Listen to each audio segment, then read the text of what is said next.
국가, 지자체, 공공기관이 발주하는 계약을 따낼 경우 계약 대금도 기한에 맞추어 정확히 지급해주고 성금도 빠른 시간 내에 지급해주기도 하는 등 장점이 적지 않은 것이 사실입니다.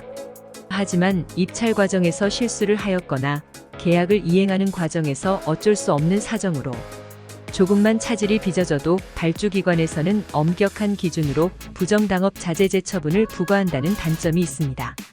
조달업계에 종사하시는 분들이 가장 난감한 순간이기도 하지요. 특히나 정말 중요한 입찰이 며칠 남지 않았는데 그리고 그걸 따낼 확률도 높은데 갑자기 부정당업 자제제 처분을 받게 된다면 어디서 하소연할 데도 없이 난감할 노릇입니다. 부정당업 자제제 처분을 받을 때는 받더라도 일단 이 경우 통상적으로 권해드릴 수 있는 방법은 부정당업 자제제 처분에 대한 집행정지를 신청하는 것입니다. 법원이 집행정지 신청을 받아들일 경우 부정당업 자제제 처분은 당연히 정지되고 그 이후부터는 입찰에도 참가할 수 있게 됩니다. 하지만 모든 일이 아름답게 돌아간다면 얼마나 좋을까요?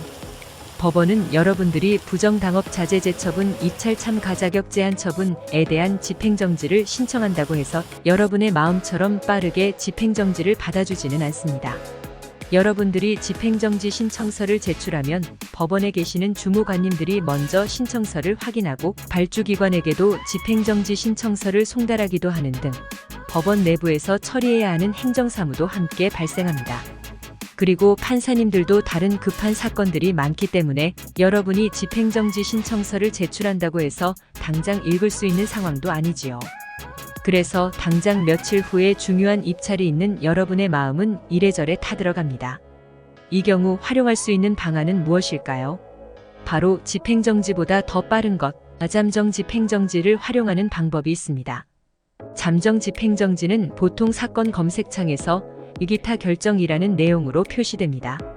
그리고 그 내용은 대략적으로 집행정지 결정을 하려면 기록도 봐야 하고 생각도 해야 돼서 좀 시간이 걸리는데 신청인이 정말로 긴급해 보이기 때문에 실제 집행정지 여부를 판단할 때까지 부정당업 자제제 처분의 집행을 일단 정지해준다는 취지입니다.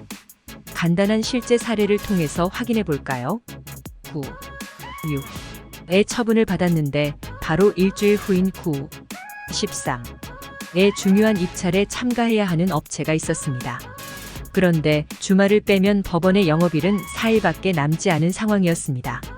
그리고 준비해야 하는 서류도 많아서 집행정지 신청서를 9, 7, 그것도 밤에 제출할 수밖에 없었습니다. 통상적인 집행정지 신청을 받아내는데 걸리는 기간을 고려하면 중요한 입찰은 포기할 수밖에 없는 상황이었지요.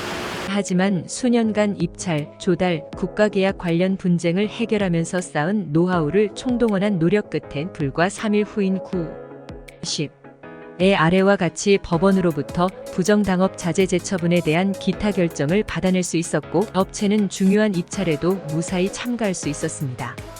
9, 30의 집행정지를 정식으로 받아낸 것은 덤이었고요.